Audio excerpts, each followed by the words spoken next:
জয় কৃষ্ণকালী মায়ের জয়, জয় সোনা মায়ের জয়, জয় মঙ্গলা মায়ের জয়। আজ থেকে প্রায় 6 মাস আগের ভিডিও। এটা মায়ের আদি বাড়ি। মঙ্গলা মাকে আমি জড়িয়ে ধরে আছি। এর যে কি অনুভূতি, কি যে আনন্দ, তা আমি নিজে বলে বোঝাতে পারবো না। মঙ্গলা মা হলো আমার প্রাণ প্রিয়, আমার বলদায়ক। আমার কাছে যখন কেউ প্রিয় হয়, তখন আমি হৃদয়ের মধ্যে গেঁথে রেখে দিই সারা জীবনের জন্য। যেমন মঙ্গলা মা।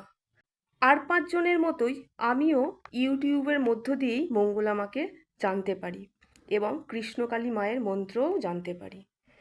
তবে ঠিক অবিশ্বাস বলবো না, প্রথমে কিন্তু আমার মনেও একটা দ্বিধাবোধ ছিল। তো যাই হোক, আমিও মায়ের কাছে মায়ের টানে কয়েকবার ছুটে গেছি। আর সবশেষে একটাই কথা বলবো, এই চ্যানেল ক্রিয়েট করা হয়েছে স্বপ্না আদেশেই।